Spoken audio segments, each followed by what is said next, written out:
UP में शंकराचार्य को लेकर भी सियासत हो रही है और अब नौबत शक्ति प्रदर्शन तक जा पहुंची है। प्रशासन तय करेगा कि हम शंकराचार्य हैं कि नहीं है। उत्तर प्रदेश का मुख्यमंत्री तय करेगा कि भारत का राष्ट्रपति तय करेगा। भारत के राष्ट्रपति को भी अधिकार नहीं है कि वो तय करे कि कौन शंकराचार्य है। शंकराचार्य का निर्णय शंकराचार्य करते हैं। पहली बात कि वो शंकराचार्य नहीं है, सुप्रीम कोर्ट के द्वारा उनके अभिषेक पर ही प्रतिबंध है। बात यह है कि हम अगर शंकराचार्य नहीं है तो इसका निर्णय कौन करेगा। मैं तो जगत गुरु हूँ, वो तो अभी जगत गुरु भी नहीं है। शंकराचार्य का अपमान हो रहा है। दंडी सन्यासी बटुक ब्रह्मचारी मारे पीटे जा रहे हैं और भाजपा के लोगों को सबसे आगे कतार में खड़े होकर के इसका विरोध करना चाहिए था, लेकिन भाजपा का कोई व्यक्ति नहीं बोल रहा है। दूसरी पार्टियों के लोग बोल रहे हैं। कितना गजब की बात है। और जहाँ तक हमारे संबंध संपर्क की भी बात है तो हम पहले भी स्पष्ट कर चुके हैं, आज भी मौका है स्पष्ट कर देते हैं कि जो गौ माता का नहीं है वो हमारा नहीं है, चाहे वो कांग्रेस हो, चाहे समाजवादी हो, चाहे भाजपा हो। गौ माता का रक्षण संकल्प जब तक ये लोग शपथ पूर्वक व्यक्त नहीं कर देते, हम किसी से को अपने दिल के पास आने की अनुमति नहीं देते हैं। इसलिए हमारे लिए सब पराये हैं। हाँ, कोई अगर हमारे दुख के समय में आके खड़ा है, अपनी संवेदना दिखा रहा है और उसका राजनीतिक लाभ लेने की कोशिश कर रहा है, तो हम इतना भी समझते हैं कि ये क्यों आया है हमारे पास। वो मौके का लाभ लेने के लिए आया है। तो मौका किसने दिया है? हमने थोड़े दिया है, मौका तो इन्हीं लोगों ने दिया है। नहीं, अन्याय उनके साथ नहीं हुआ, उन्होंने अन्याय किया। जब भगदड़ मची थी तो पालकी के कारण मची थी, ऐसा कोई रिकॉर्ड तो हम लोगों को अभी तक प्रशासन ने और आप लोगों ने नहीं दिखाया। आज तक कुंभ के स्नान में किसी भी अखाड़े की शाही परंपरा में भी 500 मीटर दूर, 1 किलोमीटर दूर सबकी बग्घियां रोकी जाती हैं। आप तो हुए हैं 50 फीट चलने को तैयार नहीं है। उत्तर प्रदेश की योगी सरकार और ज्योतिष पीठ के शंकराचार्य स्वामी अविमुक्तेश्वरानंद आमने सामने।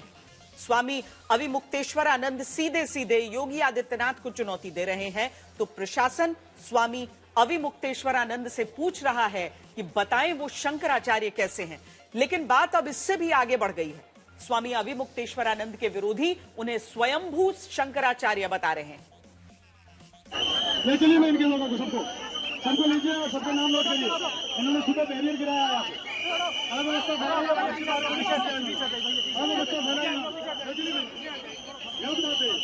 कहने के बावजूद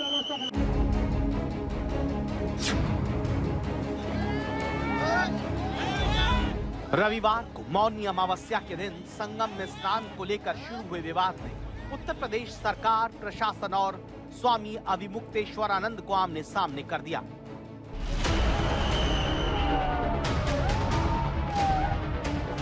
शंकराचार्य अपनी पालकी पर संगम तक स्नान करने जाना चाहते थे, लेकिन पुलिस ने सुरक्षा कारणों से उन्हें रोका। बटुकों से मारपीट के आरोप लगे और सियासी संग्राम छिड़ गया। यहाँ भीड़ ज्यादा हो जाती है, हम पैदल हो जाते। ऐसी क्या हमको विवेक नहीं है क्या? क्या हमको यहाँ के पुलिस अधिकारियों से कम विवेक है?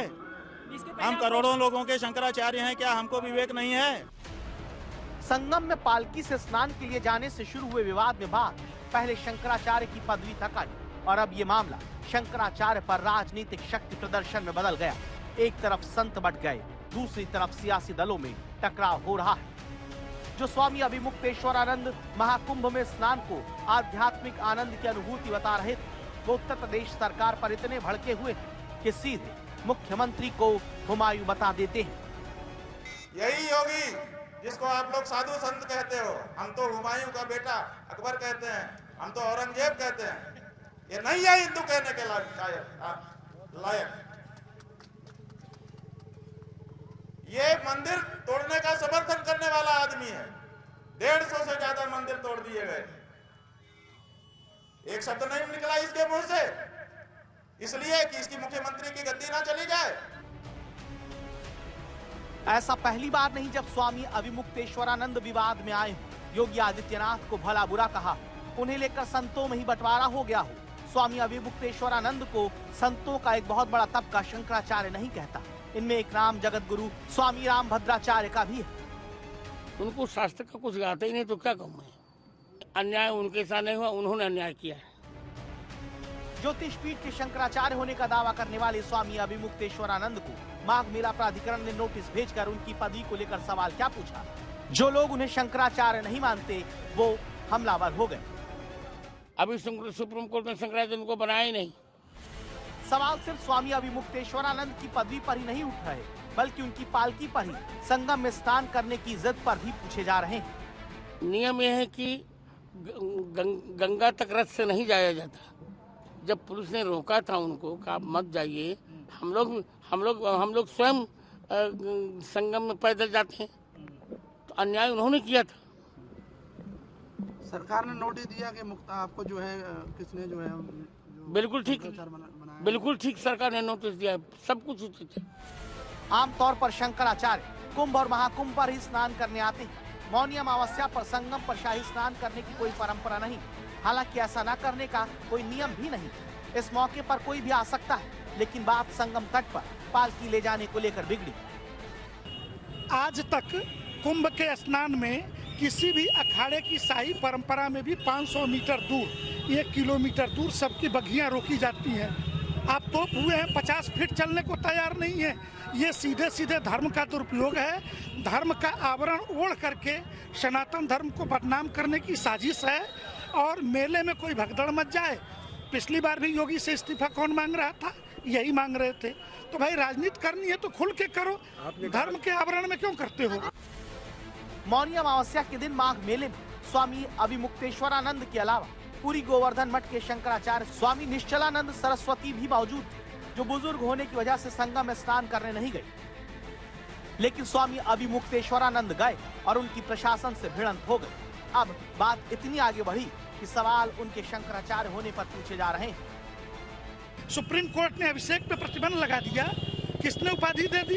ऐसे तो 1000 लोग घूम रहे हैं अपने आप को शंकराचार्य कहने वाले। हम क्या कर सकते हैं उसके लिए? अखाड़ा परिषद हो, संत समिति हो, जो मान्यता देती है, ऐसी किसी समिति ने मान्यता दी हो तो आप बताइए। और उनके गुरु ने खुद कहा कि मैंने वसीयत नहीं की है। स्वामी अविमुक्तेश्वरानंद के शंकराचार्य होने पर भले ही सवाल, लेकिन उन्हें संगम में जिस तरह रोका गया उसे लेकर समर्थन भी मिल रहा है। द्वारका की शारदा पीठ के शंकराचार्य स्वामी सदानंद सरस्वती ने उन्हें संगम में स्नान से रोके जाने का विरोध जताया है। इस तरह से ब्राह्मणों का, साधुओं का, यतियों का गंगा स्नान करने से रोका गया, आचार्य जी को रोका गया, शंकराचार्य जी को रोका गया, और पटुक ब्राह्मणों को, छोटे छोटे विद्यार्थी थे, साधु भी थे उसमें, उनको रोका गया, उनको घसीट करके उनको दंड दिया गया। तो ये प्रशासन का अहंकार। तो संगम में स्नान को लेकर यूपी सरकार बनाम स्वामी अविमुक्तेश्वरानंद के बीच शुरू हुआ टकराव अब एक शंकराचार्य की पदवी तक जा पहुंचा। लेकिन जिस तरह से स्वामी अविमुक्तेश्वरानंद की तरफ से प्रयागराज प्रशासन को नोटिस वापस नहीं लेने पर मानहानि की चेतावनी दी जा रही, उससे लगता नहीं कि विवाद जल्द थमेगा।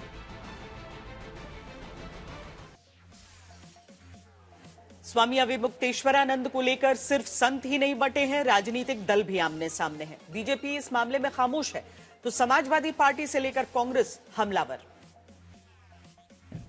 कि नरेंद्र मोदी के आने से, उनके प्रधानमंत्री बनने से हिंदुओं का, हम एंटी मोदी नहीं हैं बल्कि मोदी के प्रशंसक हैं।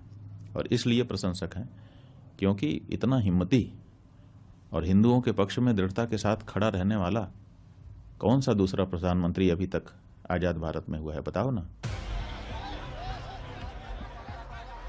शिविर हमारा लगेगा। खुद के शंकराचार्य होने का दावा करने वाले स्वामी अविमुक्तेश्वरानंद अक्सर अपने राजनीतिक बयानों की वजह से चर्चा में आते, जिनकी सियासी राय बदलती रहती है। फुटपाथ पर हम रहेंगे। अभी तक जो उनका चरित्र देख लिया 12 वर्षों में, उसे मैं स्पष्ट रूप से कहता हूं कि वो हिंदू नहीं है, असल में हिंदू नहीं है, नहीं है, नहीं है। कितनी बार? 108 बार कहूं कि 1008 बार कहूं?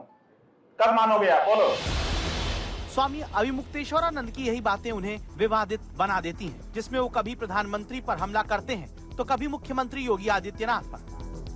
स्वयं आदित्यनाथ योगी को आकर के हमको लेके चलना चाहिए स्नान कराने के लिए। नियम की बात तो ये है, होगा ये आएंगे, और नहीं आएंगे तो ये जब हट जाएंगे तो कोई दूसरा आएगा, वो समझेगा, वो आएगा, इसमें कौन सी बात है? कौन सी गारंटी है कि अगले माघ मेला में ये रहेंगे मुख्यमंत्री? बताओ हमको। स्वामी अविमुक्तेश्वरानंद की तरफ से लगातार हमले हो रहे हैं। अब तक बीजेपी इस पर खामोश है, तो कांग्रेस और समाजवादी पार्टी खुलकर स्वामी अविमुक्तेश्वरानंद के साथ खड़ी है। इसी वजह से उन्हें अखिलेश राज की याद दिलाई जाती है। 2015 के अक्टूबर में जब यहाँ भी लाठीचार्ज हुआ था तो उन्होंने बटुकों को ही आगे कर दिया था। वहाँ भी जब पुल नंबर 2 की बैरिकेडिंग तोड़ी है। जिस वाकये का जिक्र किया जा रहा है उस वक्त उत्तर प्रदेश में अखिलेश यादव की ही सरकार थी। तब इलाहाबाद हाई कोर्ट के गंगा में मूर्तियों के विसर्जन पर रोक के फैसले के खिलाफ संतों ने धरना प्रदर्शन किया था। इस धरने को हटाने के लिए पुलिस ने लाठीचार्ज किया। यही वजह है कि स्वामी अविमुक्तेश्वरानंद पर राजनीति करने के आरोप लगने लगते हैं। इस मुद्दे पर एक मुहरा उन्होंने धर्म क्षेत्र में सेट कर लिया, और वो भी इतिहास की लंबी परंपरा है कांग्रेस समर्थित होने का, और सारी मीडिया के पास भी इसकी सूचना है आपके यहाँ पर कि वो लगातार प्रियंका गांधी से और अखिलेश यादव से वार्ता कर रहे हैं, अपनी एक एक रणनीति कह लीजिए राजनीति की। अच्छा, बिहार में कौन सी घटना घट गई थी? 243 सीटों पर चुनाव लड़ाने के लिए गए थे कैंडिडेट लेकर के। तो राजनीतिक व्यक्ति धर्म के चोले में अगर उससे कोई राजनीति ही करनी है तो उसका हमारे पास तो इलाज नहीं है। यही तो मजे की बात है कि शंकराचार्य का अपमान हो रहा है। दंडी सन्यासी, बटुक, ब्रह्मचारी मारे पीटे जा रहे हैं, और भाजपा के लोगों को सबसे आगे कतार में खड़े होकर के उसका विरोध करना चाहिए था, लेकिन भाजपा का कोई व्यक्ति नहीं बोल रहा है, दूसरी पार्टियों के लोग बोल रहे हैं। कितना गजब की बात है। और आज उन्होंने अपने वरिष्ठ नेता और उत्तर प्रदेश विधानसभा के नेता प्रतिपक्ष माता प्रसाद पांडे को शंकराचार्य से मिलने के लिए प्रयागराज भेजा, जिन्होंने वहां पहुंचकर शंकराचार्य को समाजवादी पार्टी का समर्थन दिया। जो भी हुआ दुर्भाग्यपूर्ण नहीं होना चाहिए, प्रशासन को इस पे ध्यान देना चाहिए। आप जानते हो जगतगुरु शंकराचार्य सनातन धर्म के वाहन एक तरह से भगवान की तरह पूजे जाते हैं, और उनके साथ दुर्व्यवहार, खींचातानी, धक्का मुक्की, लाठीचार्ज, ये बड़ा शोभनीय घटना है। और जो भी किया है मैं अधिकारियों ने किया है, और लेकिन मैं इसमें सरकार से कहना चाहूँगा ऐसे अधिकारियों के खिलाफ जांच करा के कार्रवाई कराई जाए। क्यों इस तरह से शांतिपूर्ण मेले में इस तरह की घटना करके समाज में एक बड़े महापुरुष को, सनातन के बड़े महापुरुष को अपमानित करने का काम किया गया। समाजवादी पार्टी और कांग्रेस को तो बीजेपी की सरकार के खिलाफ मौका भी मिल गया। दोनों को लग रहा है कि उत्तर प्रदेश के विधानसभा चुनावों से 1 साल पहले बीजेपी को उसी की पिच पर घेरा जा सकता है, क्योंकि सीधे यही सवाल उठ रहे हैं कि बीजेपी संतों का और सनातन का अपमान कर रही है। भारतीय जनता पार्टी को ऐसा व्यवहार अपने अधिकारियों के माध्यम से नहीं करना चाहिए था। भारतीय जनता पार्टी ने जानबूझ करके संतों को, साधु संतों को और तमाम लोगों को जानबूझ करके अपमानित किया है। जो संविधान, जो कानून, जो देश का हमारी पहचान है, जो भाईचारा है, जो हमारी संस्कृति है, जिसको सम्मान दिलाने का काम होना चाहिए, वो भारतीय जनता पार्टी नहीं कर रही। इतना मैं कहना चाहूँगा कि वो शंकराचार्य जी 2024 में जब वहाँ पर गए, वो महाकुंभ में उनको जमीन का आवंटन हुआ था ना, जमीन दी थी सरकार ने, तो किसके नाम से जमीन का आवंटन किया था? वो शंकराचार्य के नाम से ही जमीन का आवंटन हुआ था। तो मैं निश्चित कहूँगा कि आप केवल जनता को भ्रमित करने का, सनातनियों को अपमान करने का ये काम कर रहे हैं। शंकराचार्य जी शंकराचार्य थे और शंकराचार्य हैं,